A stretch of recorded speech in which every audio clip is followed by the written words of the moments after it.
What's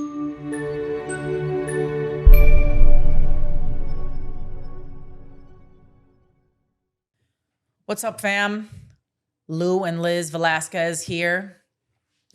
Welcome to our first podcast. Yeah. Where we talk about real topics. That's pretty much why we call it Let's Just Be Real, because we're going to talk about real topics and be open and honest and transparent, because that's what we do. Yeah, if you're tuning in and you know us, you know that we're very transparent, right? Mm-hmm. And so this podcast is gonna be transparent as well. We're gonna deal with everything from, taking a sip out of my sippy cup to Wow, we have sippy cups, right?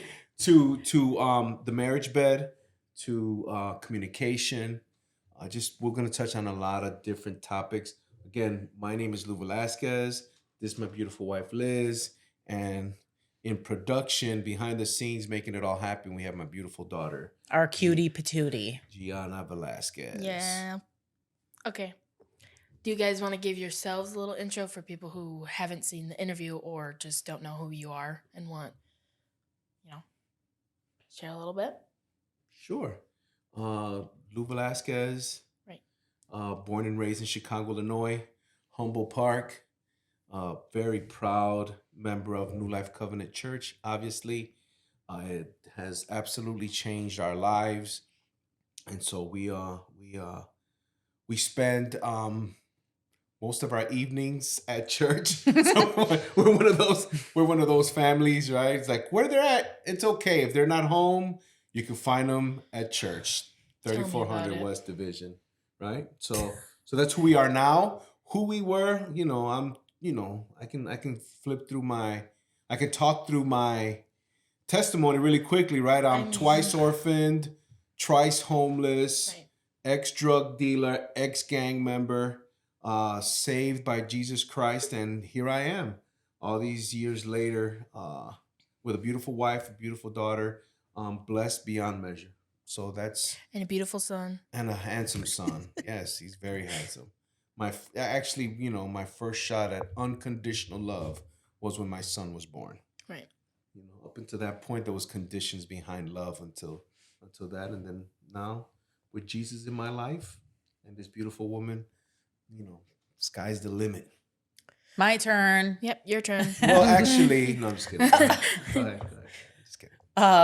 What's up, Liz Velasquez, Gianna and Lewis's mom. Born and raised in Elmwood Park. What's up? Those EPers? No. Okay, cringy. Gianna thinks this is cringy. Okay, I'll get over it. Grew up in a small suburban, very sheltered kind of area. But you said I feel like you spoke for me. There's not much of an intro that I need to give. What did you do? I know your life started when you met me. When you were younger, you worked at Burger King. That's a very exciting thing. Really? People want to know that I worked at Burger King? What's wrong with that? You just offended people that work at Burger King. I'm not offending anybody. Please don't take it. I'm not offending anybody that works at Burger King. Hey, big ups to those that work at Burger King. I think it's a great way of living. I loved it. I had the best time of my life. Did you get free food? I think yes. Yeah. Sorry, Why would I work there if I didn't?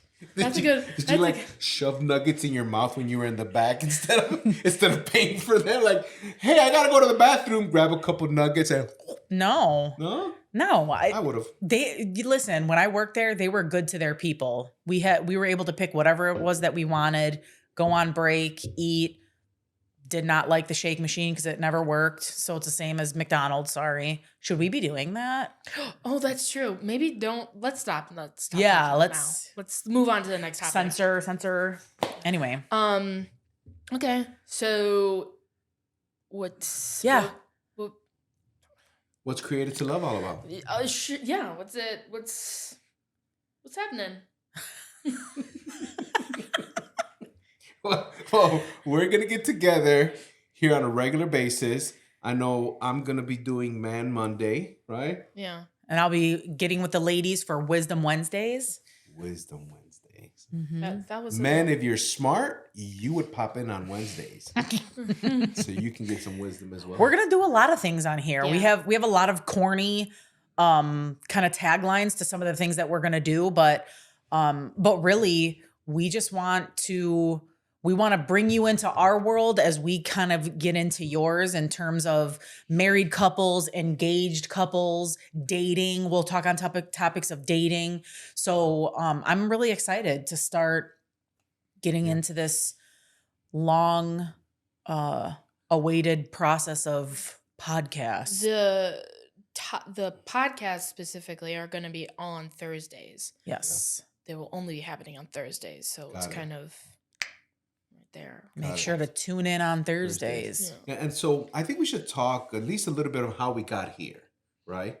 And not testimony, but at New Life Covenant Church, I was the pastor over the men's ministry, and then after a few years of that, my wife and as a matter of fact, when we moved into our new home, Mm-hmm. remember we have a huge testimony on our home and how we got it and how we so there's that. But one of the things that we committed to God is that the moment we got our home, that we was going to be open. And what's one of the first things we did at the new place? We created Team Berwin. Yeah, Team Berwin. We had how many couples? I think at To that start time, with? I think to start with, there was at least like 7 or 8 couples. I appreciated those days because there was always snacks out. Where there is food, people will come. I will never forget, and shame on me, what's Eddie's wife's name? Eddie, remember? Oh, What's her name? you're talking about Elizabeth? Oh my God, your name! How did I forget that? Okay, so sorry. Sorry, Elizabeth. And she didn't even like Elizabeth, did she? Anyways, sorry, Elizabeth. I remember that she came one day and was like, "I'm getting fat because every Thursday I'm having potato chips with French onion with dip. a French onion dip." She's like, "I can't keep coming to this place and filling up on these chips." So yes, there was a lot of food, a lot of fun, but the fellowship really is what touched us. The vulnerability of the couples, it just kind of flowed for us, right? For being brand new to just hosting couples, and it turned 5, 7 now. On any given Thursday, how many couples do we get? So, I mean, anywhere between 15, 20 couples. 20, up to 20 different couples. So the church seen that, noticed that, and then we would volunteer to help with marriage retreats. And the leaders from the marriage retreat also seen that, acknowledged that, and when they decided that they were going to step down, they asked if we wouldn't mind taking over the marriage ministry for the family. Now, the family consists of 5 different campuses just in the state of Illinois, but then we have Tampa Bay, Connecticut, and Camden. So we've started relationship in each one of those, and we're sponsoring retreats yearly, and we hope to do it more than that. And so God has really used us in the area of marriage, even though we come from a broken marriage to start with. Okay. Do you guys, so the topic was I need help or navigating. Do you guys, I know it's a very general, but what's the first thing that pops into your head when you think of I need help, obviously in my marriage or navigating through my marriage? What is the first thing that pops into your head? Jesus. Okay, right. Of course. That's the point. Right. All right. But I think second to that. I got this one. Remember Jesus. Right. Of course. Right. Of course. Okay. All right. We're not swaying away from that. We know that's the foundation. That's Amen. what makes up. But I think Preach it, sister. when you say I need help, you first have to get there and admit that you need help. Just like anyone that has a problem, right? Like an addiction, you have to admit that there's a problem. And so I can only speak for our relationship and a lot of relationships that we've been like ministering to and giving godly counsel to, that, until you get to the point where you say like, hey, I'm waving the white flag. I need some help in this situation. It doesn't always have to be one of those things where it's gotta get to, what's the word I'm looking for? Like the last straw, or we're at rock bottom. It doesn't have to get there, because sometimes it's just about kind of putting our pride to the side as a married Hello. couple, as a unit, and just getting to this place of saying, okay, here's an issue, let's face it, whether we need to get somebody like a some type of mediator, a mentor, pastors, or I don't want to say that it's considered the big guns, right? But I know that people go to school to handle things like that. But therapy, in churches, and even in a lot of marriages today that aren't, going to church per se. When you hear the word therapy, it almost makes you feel like you've gotten to this point where it's gotten way crazy, and Yeah. we don't need to it's like taboo, Yeah, right? it Like is. it's Yeah. a taboo subject, and nobody needs to know that we're going to therapy, because it makes us almost kind of weak, or Mhm. like we have this failure, bubble above our heads or something. Yeah. Yeah. But it's not. It makes you smart, actually. Yeah. Yeah, we both have gone through therapy together and separately. I So we're huge advocates for it. We also again realize that God has given us principles that we can apply to our lives that also help us. And pride is probably the biggest issue on both sides. You typically we think of men of being more prideful, and we are, but there's pride issues on both sides of the tables, and we've seen, you know, battles on both sides of the table. So Yeah, I often think about, just think about like the GPS on our phone. You put some type of direction in there, but if you make a wrong turn, it It tells redirects you, you. yeah, redirecting, recalculating. recalculating, redirecting, whatever. I mean, that's literally how we should be living our life. There's always a solution to a problem, but we have to be willing to Amen. to redirect, to slow down. And so Amen. yeah. I guess that's related to managing conflicts in a relationship, like navigating differences. Mhm. So what are what are some common differences that marriages, go through specifically, kind of targeting. Can I could can if I could here really quickly, our biggest issue is the issue that most couples are having, and it's unforgiveness. Mm. It's unforgiveness. It's not easy. It's hard. There's a process that needs to be that needs to take place, and because of our pride, neither side wants to cave. Neither side wants to see it from the other side.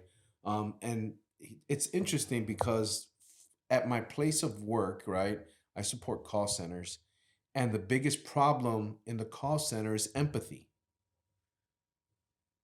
If a customer calls and says, hey, this thing's not working, what am I going to do? We want them to say, hey, sorry, that's not working for you. I'm going to do my best to fix it. Mm.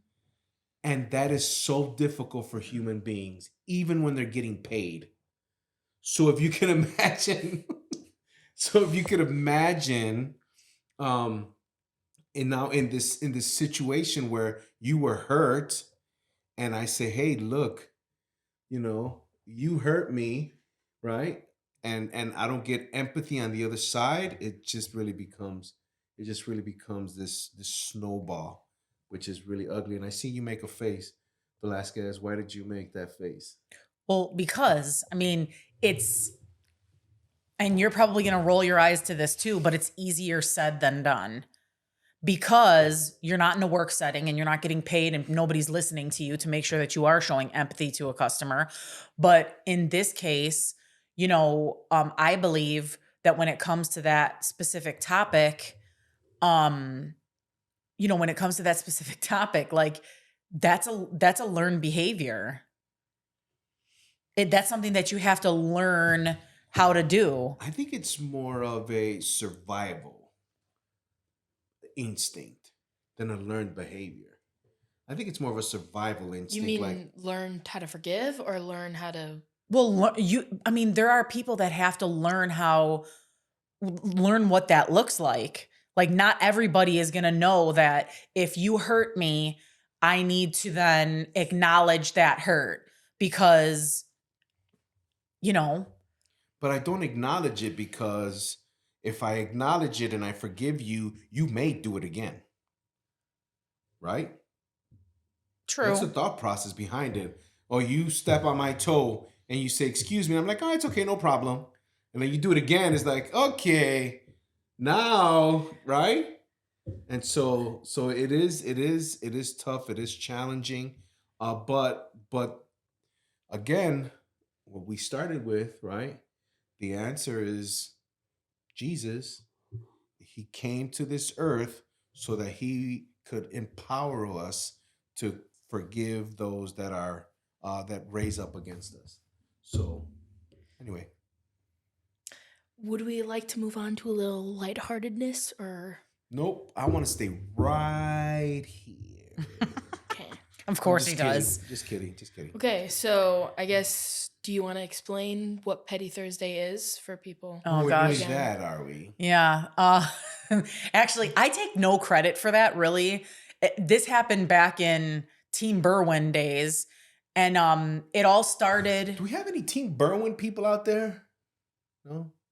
I don't know that they're going to respond back, but hopefully they are watching. But however, getting back to my story, we were in a group, Mhm. and I don't know if there's anybody else out there like me, but I Probably absolutely loathe when people pick up my cup and start sipping away, especially if there's a straw. I don't care if it's my daughter. I don't care if it's my son or my husband.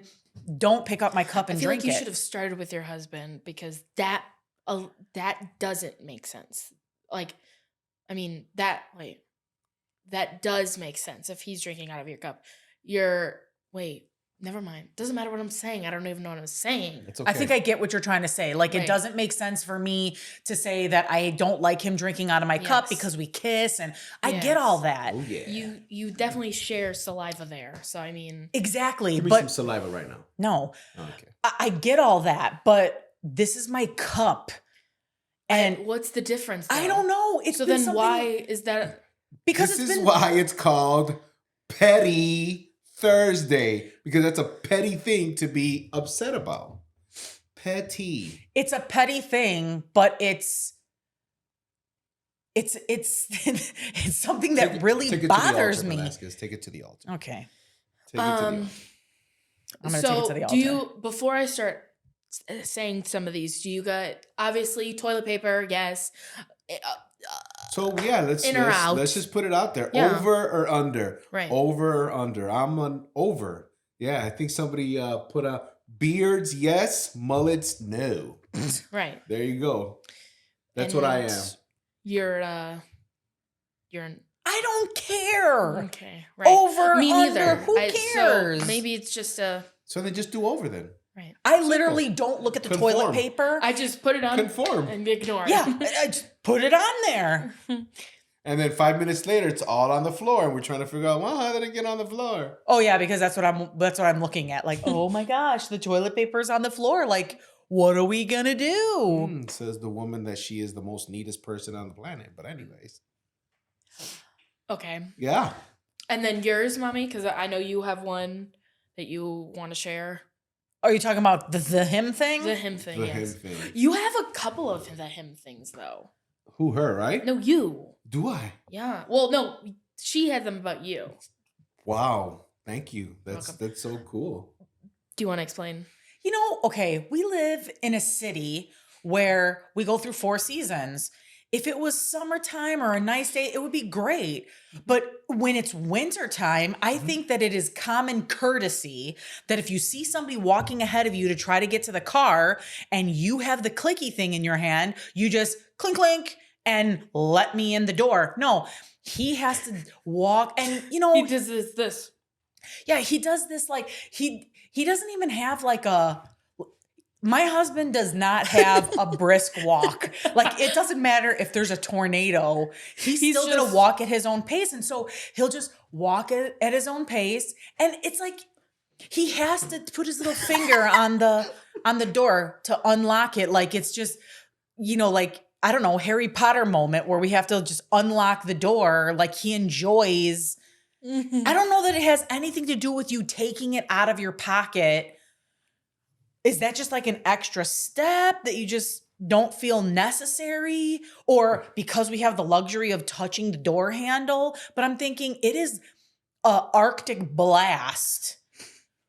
We should have doors unlocked so that I can run into the car because it's cold outside. I mean, to be fair, the one time that you decided to walk out with the thinnest sweater on, it was like freezing cold outside and you're like, let me in. And it was partially your fault for not wearing appropriate clothing. Again, if you are the driver and you have keys in your hand, you should be unlocking the doors. Okay. Okay, so I will, instead of dropping you off in front of the door like I've been doing, I will park and make sure that when we get out, I unlock it. So there you go. That's an easy one. Fix that one. Okay. What's the other one? Wait, you said she's got a lot of them. What's the other one? You know what? I've noticed that Petty. There was, the one that you always say, your dad just takes so long to get out of the car.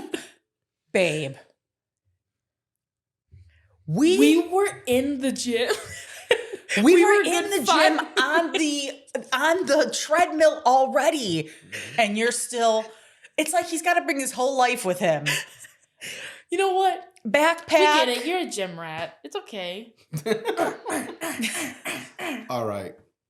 So just to shame you guys, typically I pray before I get out of the car. Okay. Wow. Thanks. Cool. Well, that takes away from the Petty Thursday now. Now you just made it Holy Thursday. I mean, honestly. Yeah, honestly. Next topic. So then why don't you invite us? Let's pray before we go inside. Well, because we already pray on the way there. So we can't join you on the way inside? All right. So there you go. Well, I'm just saying, you want to put that in there. You want to be part of the prayer? Just be part of the prayer. Okay. All right. Maybe I will. Good. You're in. Okay. All right. What are you going to say something, or is that the end of it? You notice that I have 0 on the petty list. Yeah. You would think, though, that as long as he spends time in the car, that he would forget, he would remember things less. Because there's always something left in the car. Oh, I think I left the keys in there. Oh, I think I left my phone in there. I mean... Well, you Bobby, were there called has to be my to be helper. something. You were called to be my helper, sir. Thank you for... Well, but I'm noticing now that I'll helper. say things like, babe, keys, babe, phone. Okay. And you'll give me like a not even a smirk. It's like a. It's fine. It's fine. Till death do us part.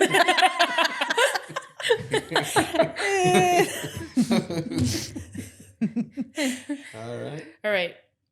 I didn't write the names down, so you're just, I guess this is just like a guessing game. I mean, but that's why we have this magical box in our hands. But I kind of, do you want to just say them then? Some of your favorite? If you What do we have? What are we doing here? There's the other people's Petty Thursdays. Thursdays. I have some written down. Do you want to see them off of my thing, or do you want to just... I mean, I think the funniest for me had to have been, and you even laughed. Oh, the laps? Or no, it's Dell's. Why do you eat soup with your teeth? Oh, yeah. The clanking of your teeth makes me cringe. Not to say that you do that. It's just funny. I do chew my coffee though. Right? You do? I didn't even know that. The whistle. I did that the other day. It's inherited. I was in the car It's with him, and I inherited. was She eating, and I was inherited. like, oh, snap, I just whistled. See, it's easy. It just happens. It just happens. There's a lot of things that, like the chip thing. Like, what is that doing? Are you just like taking excess? Nothing falls. Any Oh, salt or but it's anything with like that? every chip. Like, I haven't seen him do it recently. Anyways, the one I liked was asking, where are you parking? Why are you parking here after he did 3 laps around the parking lot and there's a parking spot closer? Oh my God, I don't even remember Okay, that. to be fair, No, that's I not asked you. him. Oh, okay. That's not I was, you, but I was gonna say. No. You do at the gym, but I get it now after you told me, you don't want people parking on the side of you. But I'm like, there's a parking spot there, there's a parking spot there, we could be so much closer. But I get it. I understand. You don't want people touching, you don't want people hitting you. I get it. But it was just funny because you do it.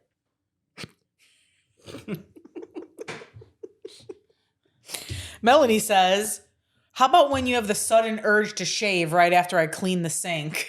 I read that one. I don't know if that's, I get it. It's pretty bad. That's annoying. That's petty. That's exactly right. It's petty. Because either he can run the water and get it out of there, or you can run the water and get it out of there. Okay, but what about the tug of war at night that you constantly talk about? You know what? That is annoying. As if I can, what's the word I'm looking for? She's got to be a burrito. She can't just cover herself. She's got to have the blankets tucked in on one side and tucked in on the other side. So what does that leave me? Just a little corner. That's As if he's waking up in the middle of the night. Oh, I'm so cold. I am. I have no cover. Right. That's why I had to pull it off of you. I do. Okay, but you know what? Here's the thing.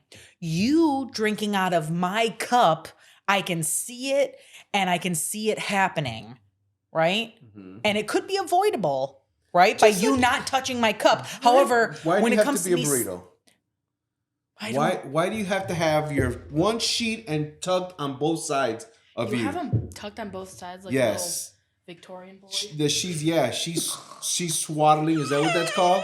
She swaddles herself. Well, Victorian boy? Yeah, like those, they're so proper that they're... I mean, as if I can control that. That's like saying, hey, stop farting in your sleep. How am I supposed to do that? Okay. I mean, but seriously, snoring, burritoing, farting, like those are things that you cannot avoid. What? I don't think I know anybody else who does that needs to do that every night. But anyways, we probably should check with the Guinness Book of Records and see if there's anybody who does that. Because if they don't, you should register it. What, burritoing? Yeah, in the middle of the night. I think that's a Guinness. Why not? They make everything that nowadays. Okay. Yeah. How many grapes can you fit in your mouth? Yeah, there you go. That's a record. So we should look into that. Anyways, so are we gonna stay with Petty Thursday or do you want to hear more, or do we want to move on? I mean, I think we can soar on through and keep some for safekeeping for the next time. So, we were talking about navigating and feeling. So do we want to see if they want to send us some Petty Thursdays to people that are listening? Yeah, we can do that. So they can email us at Created to Love, no? That at Created to Love. Info at createdtolove.com. Net. .net. Yes. Info. Right. I'll put it in the description so they can see it. All right. So info so you can send us your Petty Thursday so we can get out of he loves Petty Thursdays. Me not opening the door and all this other stuff. All right. So I have a little example we can talk about. It's a married couple where the wife was found cheating on her. Well, he learned from her because she felt guilty. It says, my wife dropped a bombshell confession on me. This revelation was particularly jarring given my wife's reputation for high morals and a strong sense of right and wrong. Despite the affair ending, her guilt led her to believe that I deserved to know the truth. She showed remorse, blocking the other person and emphasizing her positive mentions of me in their chat. I decided we needed space. She moved to her sister's place. The complexity of emotions is overwhelming. There's no overwhelming anger, just profound sadness. I haven't taken any legal steps or made a confirmed decision. She expresses a desire to fight for our marriage, but accepts the possibility of divorce if that's my choice. The struggle lies in navigating the sea of emotions and deciding whether forgiveness and reconciliation are viable paths forward. I mean, I think in any case, anything is worth forgiving if you're willing to put in the work. So I think even in that case, I mean, we have a couple that is kind of the opposite of our situation, right? It's the wife and the husband, and some things that they discuss, they would even say like in their conversation, like it's just unforgivable, but yet they're both sitting at the same table, looking for some type of reconciliation in that area. So it's kind of like a, not an oxymoron, but what are you looking for in that? You're obviously looking for some type of restoration. I think if they're married and they're trying to reconcile, leaving doesn't help the situation. Mm. It doesn't help the situation. It causes now a dissension. Now, I'm thinking about it as a man, right? Thinking about it as a man. What is she doing when she's not here? Why did she move to her sister's house? What who is she talking to? Yeah, she mentioned me on that chat or mentioned me on that text, but what happens if she gets another one? Well, I think at Then that point, then there's like walking on eggshells too at that point as well, because you don't want to upset her because you really want things to work out. I just think the first mistake was that whole move in with your sister. I think from our, I mean, think about it. What do you how would you have how would you have felt if you had moved away and you had to think about what I'm doing 24 hours a day that I'm not there when you found out that I was cheating? well, yeah, I get that, but I also see that sometimes taking a little bit of time apart, I mean, not permanent, but sometimes it gives people time to think, to kind of think things through. And again, I get it. But what about if it's on the flip side where nobody leaves and then it's just a constant battlefield because my resentment towards you is so thick that it doesn't matter what, it doesn't matter anything that happens, everything is going to be amplified. Okay. My experience is if we stick this thing out, we battled, Yeah. but if we stick this thing out and we walk through it, as long as there's not like physical injuries or anything like that, right? Verbal injuries are as painful, if not more painful, but they, it sounds like he's an intelligent guy with, they she has a high moral sense, although questionable because she went out of the Right, but I think the good thing marriage. is that she realized that there was Okay. conviction there. Okay, so and then so she needed to be honest about it. so then why if he put her out, why put her out, and if she left, why leave? I guess Let's start walking through this thing. yeah. I mean, I guess each situation is going to be different because our situation, was not, there was no honesty. So there wasn't a reason for anyone to leave. There was speculation and there was, How assumptions, but there was no, there was no real. I didn't confess. Let's How let's did say you- what it was. how did I you- did not I don't confess. I did Shaggy. It wasn't me. how did you find out though? I did Shaggy. Huh? How did you find out? Oh, I am Inspector Gadget. Woo-hoo. We work for the phone company. Oh, that makes sense. So I would check phone. I mean, call me crazy or obsessed or whatever, but I needed to know if he wasn't going to be upfront and telling me, then I'm going to find out. And so Another question. How old was I? when I found out the truth about it all, I mean, you were really young. You had to have been like 2. Maybe not even that old. Yeah. Yeah. Okay. 2. There you It's have it. 2. Okay. I was just curious. It's just genuine curiosity. All right.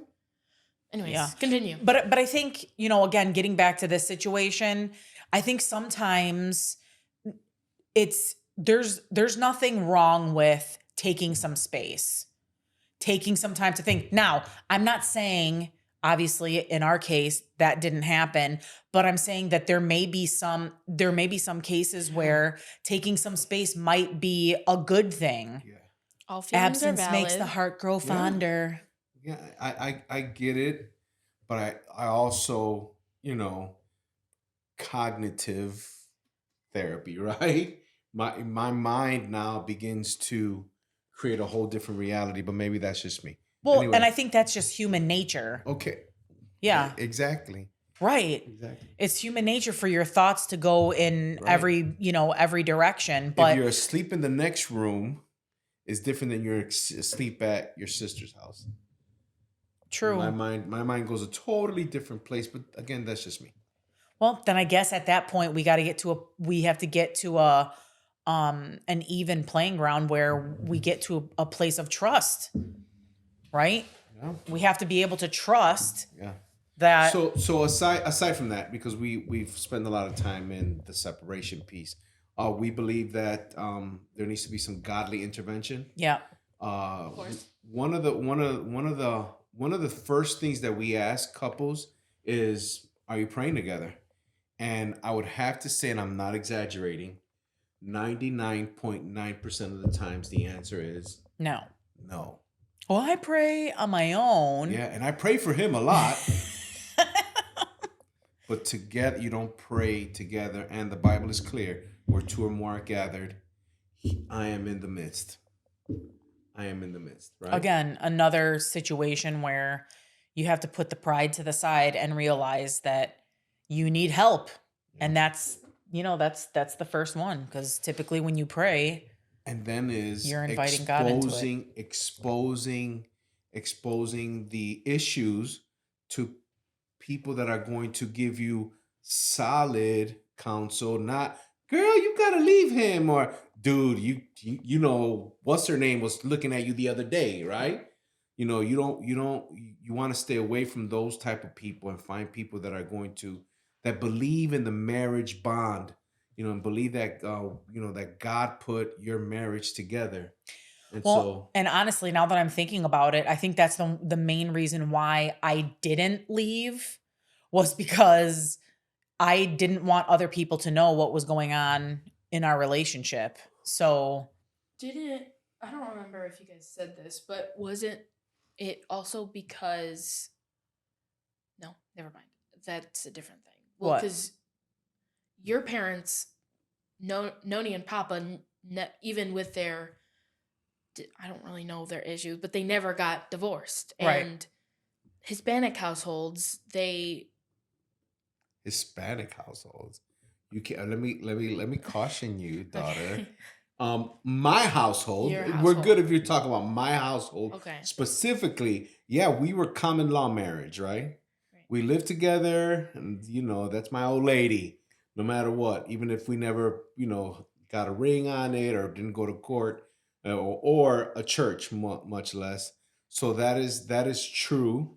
Um, uh, so that was our household and what I where I grew up, and then my role models always had extramarital things going on. So in my household, yes, that was a thing. And so literally, really, what kept me there was uh, God and you. You know. Always leads back to me. You're Well, welcome, and I didn't guys. find out until later that although, my parents would have been married for, 38 years, 39 years, whatever. I didn't find out till later that there was some pretty major issues. There was pretty major issues. Might not have been, in like on a infidelity Infidelity. level, but it definitely was. There was some financial issues, and we all know that money messes things up. Yeah. And so I know there was quite a few times where, I can see the angst and the anger in my dad, but but again, whenever I would ask, like, why did you, or what did you guys do? It was always, we took vows. And so regardless of, That means something. yeah, regardless of what that looks like and what you face in life, these vows are important. Yeah. That means something. Yeah. For sure. Okay. Do you guys have anything else to talk about? I guess specifically talking about I need help. Do you like, I guess Here's well, this I think I told you, and tell your mom this morning when I woke up 5 in the morning. At 5 in the morning, I was thinking about how um 9 times out of 10, especially in a man's life, I can speak for a man's life, um you always do a really good job on drawing out the trauma piece of the whole deal. Mm-hmm. um the 4-year-old boy, right? I think that's Mm-hmm. what you call it, right? That 4-year-old boy that was mistreated, molested, maligned, left behind. I would even say some of the biggest trauma in my life was being picked last for baseball. I mean, it seems like a small thing, but the reality is, I used to play a lot in front of my house, and so if they would just see me whack the ball, they probably would have picked me. But since I was shorter and chubby, I didn't get picked right away. but often, once a man grows up and he grows out of those things and he gets the attention now of other women, it's easy to use that to cover that neglect, that pain that was caused as a young boy. It's different for women, and I can't speak for women, but I know for men, so often what we use is women outside of the wedlock to kind of mask, to cover, to I don't know what's the word I'm looking for, to help that 4-year-old boy feel more like a man. Mm. And the reality is that we got to go back. As a matter of fact, we were in Dominican on a missions trip, right? When I finally faced my 4-year old little boy. And at that point, we were already married almost 17 years at that point, and I had no idea of what he was about to uncover in Yeah. that conversation. None, uh not to mention the fact that we were on a mission trip, so it was just a really, weird place what you said. to have that type of conversation. Yeah. We were on a missions trip. I was about to be ordained that coming New Year. Oh, so it was recent. Yeah. Mhm. Wow. Yeah. 2018 or 2019. Mhm. I think it was getting into 2020. No. Yes, 2020. And Yes. then you were the year after, 2021. Okay, so I was ordained in 2020. Yeah, then it had to be 2019 going into 2020. Okay. All right. Or No, no, okay. yeah, it was because it was right before COVID. Okay. Okay, so Okay. there we have it. Anyway, so there's there's there's a book that my wife teaches for the School of Ministry where it says this one sentence that really opened up my eyes.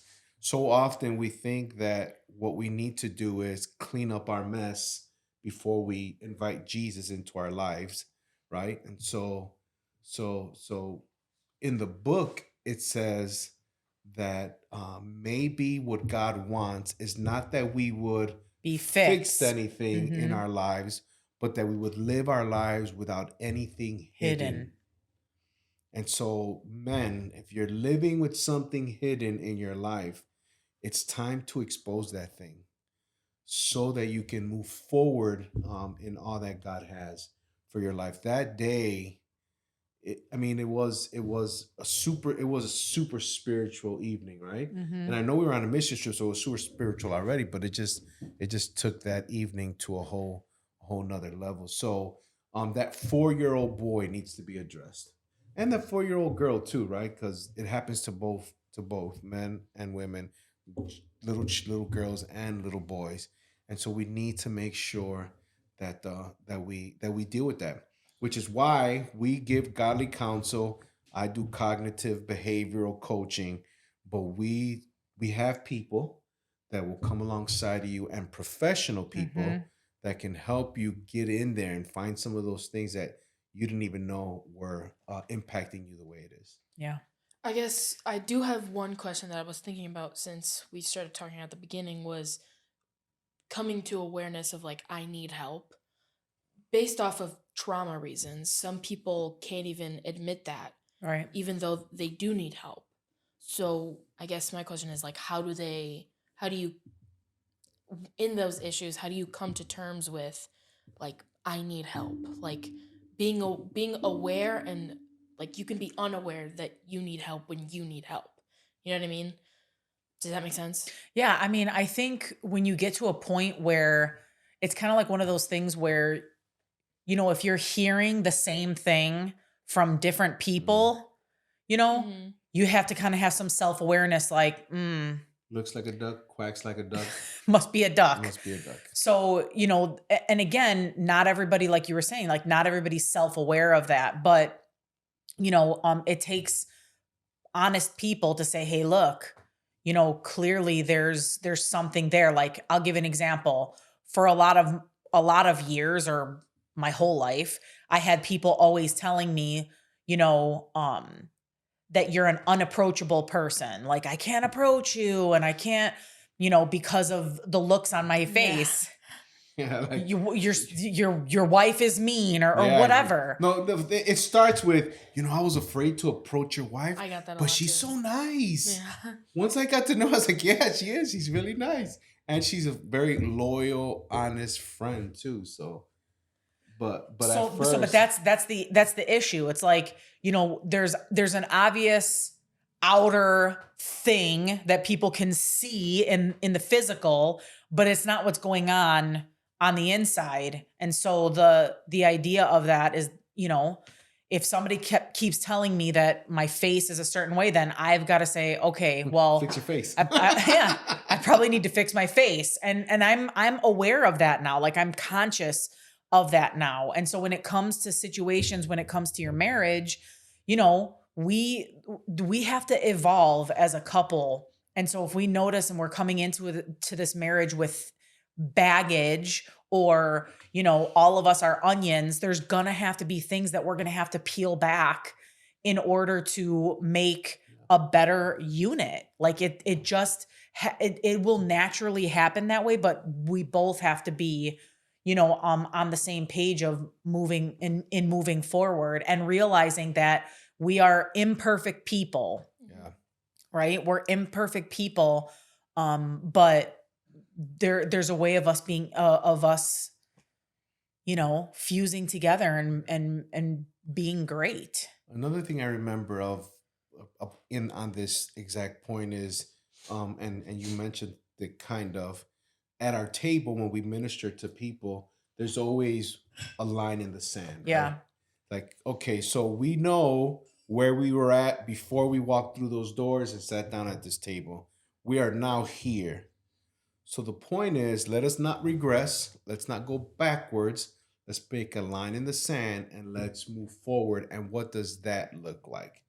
And it looks like prayer, meditation, getting into God's word, being in fellowship with other married couples, making sure that we're not listening to outside voices that really don't have your marriage in mind, right?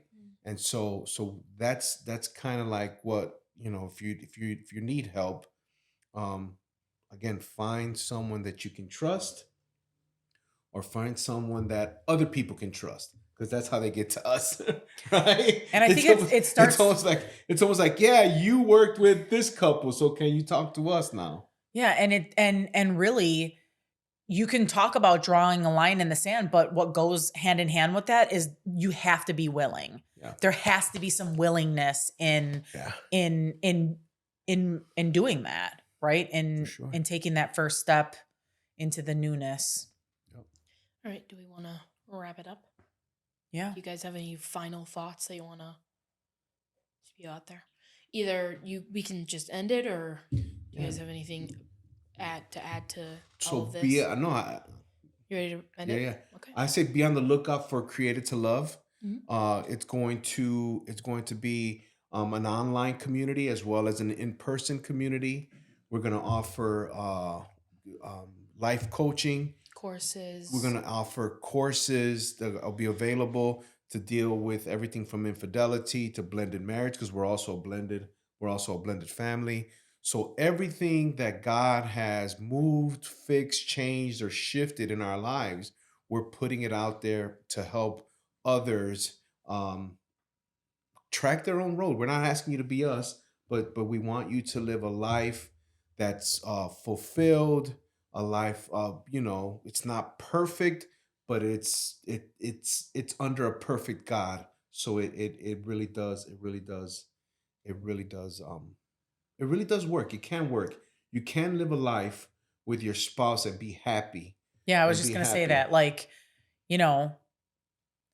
Christians can be cool. Yeah, we can be cool. Like, we can be happy. it we doesn't can have to be fun. like a death sentence Yeah, when we can you have fun. go to church and all these other things. You could have, you could have a lot of fun. So much so that, we often have even events, Yeah. Retreats. We like to keep things fresh and be able to build community. Yeah, if this comes out before February 17th, Mm. we have a marriage comedy show.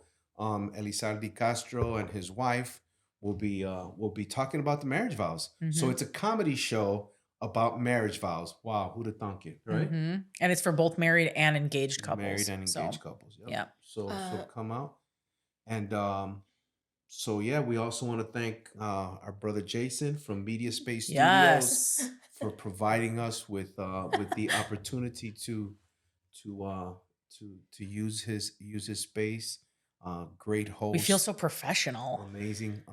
We don't have to sit there with a fuzzy microphone. Not to say that that's a bad thing. There's nothing bad about it, but there's something to be said when you have good equipment. So to thank you. learn about all the stuff that we have planned, you can go to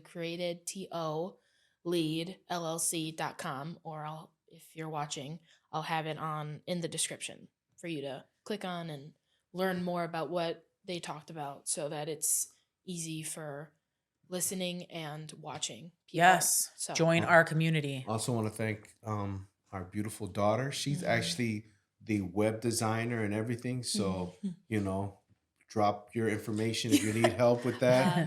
She's freelance. She's trying to pay her way through college because mama and papa didn't have a college fund set up, but she's an amazing person that we're so blessed to have. Who said that she didn't want to be on camera, but look at her now. 50-50. Well, it's okay. Yeah. I'm fine with it now. Amen. That's awesome. Thank you guys. All right. Yeah. All right. Peace. See you soon. Bye-bye.